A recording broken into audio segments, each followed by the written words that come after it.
नमस्कार, मैं हूं अनुपम। इस उत्तराखंड के इस वक्त के बुलेटिन के साथ, लेकिन सबसे पहले एक अपील। अगर आप घरों से बाहर निकल रहे हैं तो मास्क लगाकर ही घरों से बाहर निकलिए और सुरक्षित रहिए। मास्क लगाएंगे तो सुरक्षित रहेंगे और कोरोना से दूर रहेंगे। अब खबरों की बात करते हैं और बड़ी खबर इस वक्त देहरादून से है, जहां पर चमोली के नंदप्रयाग से घाट तक के लिए सड़क चौड़ीकरण की मंजूरी दे दी गई है। सीएम तीरथ सिंह रावत ने इसकी घोषणा की है। नंदप्रयाग से घाट बाजार तक 1.5 लेन चौड़ी सड़क बनाई जाएगी। इसके लिए वित्त, नियोजन और पीडब्ल्यूडी के अधिकारियों को निर्देश जारी किए गए हैं। आपको बता दें कि ये वही सड़क है से लेकर राज्य में सियासी भूचाल आ गया था। मार्च में गैरसैंण विधानसभा का सत्र चल रहा था और सड़क की मांग कर रहे ग्रामीणों पर लाठीचार्ज हुआ था और इस लाठीचार्ज के बाद खासा सियासी बवाल भी देखने को मिला था। तब के मुख्यमंत्री त्रिवेंद्र सिंह रावत इस सड़क को चौड़ा करने के लिए तैयार नहीं थे, लेकिन अब नए मुख्यमंत्री तीरथ सिंह रावत ने उस सड़क के चौड़ीकरण को मंजूरी दे दी है। शासन द्वारा मार्च में एक स्वीकृति भी जारी करी गई थी, लेकिन उसमें केवल सिंगल लेन तक ही उसको वाइडन करना था हमने, और उसी क्रम में ये घोषणा माननीय मुख्यमंत्री जी द्वारा की गई है और इसका हम लोग एस्टिमेट बना के 1.5 लेन का शासन को शीघ्र भेज देंगे। उत्तराखंड में कोरोना लगातार पैर पसार रहा है। दून स्कूल के बाद अब एफआरआई कैंपस में भी कोरोना के मरीज मिले हैं। यहां पर स्टेट फॉरेस्ट सर्विस के 14 अफसर कोविड पॉजिटिव पाए गए हैं, जिसके बाद एफआरआई को 18 अप्रैल तक बाहरी व्यक्तियों के लिए बंद कर दिया गया है।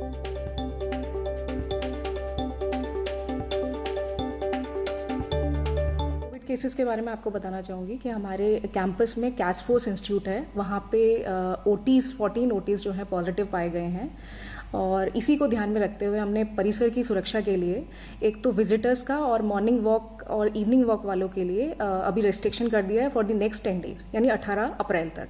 और बाकी सैनिटाइजेशन का काम चल रहा है पूरे परिसर में और सब लोगों को अवेयर किया जा रहा है कि कोविड-19 की गाइडलाइंस का पालन करें। रुड़की आईआईटी में लगातार कोरोना के मामले सामने आने से कॉलेज प्रशासन की चिंताएं बढ़ गई हैं।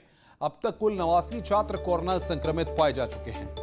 इसके चलते 5 हॉस्टल सील कर दिए गए हैं। आपको बता दें कि यहां पर कई राज्यों के करीब 8000 छात्र पढ़ते हैं, जिसमें से करीब 3000 कैंपस में मौजूद हैं। कॉलेज प्रबंधन ने फिलहाल बाहर से आने वाले छात्रों पर रोक लगा दी है। फिलहाल जांच और टीकाकरण का काम जारी है। इस बार आईआईटी में ही कोविड केयर सेंटर भी बनाया गया है।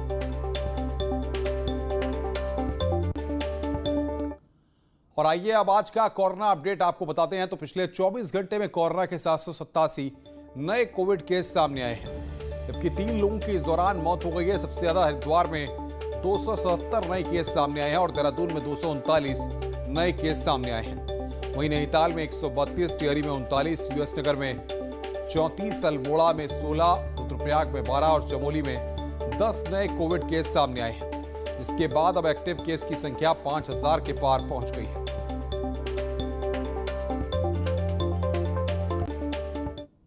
वहीं कोविड के बढ़ते मामलों के बीच पर्यटन और धर्मस्व मंत्री सतपाल महाराज का भी बयान सामने आया है।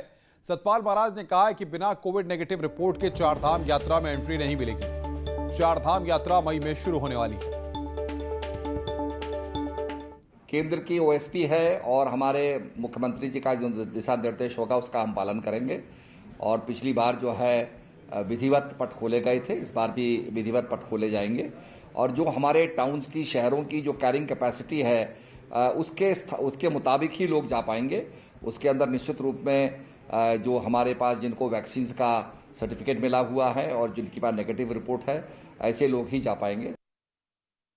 मुख्यमंत्री तीरथ सिंह रावत आज टिहरी के हुलाना खाल पहुंचे और रामकथा आनंद महोत्सव में उन्होंने शिरकत की। इस दौरान पूर्व सीएम त्रिवेंद्र सिंह रावत और कैबिनेट मंत्री सुबोध उनियाल भी मौजूद रहे।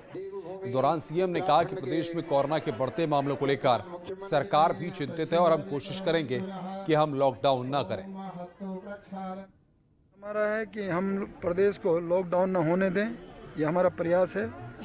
कंटेनमेंट जोन जहां स्थिति आएगी तो उसमें भी वहीं 8-10 परिवार, मकान जहाँ होंगे उन्हीं तक ये सीमित रखेंगे।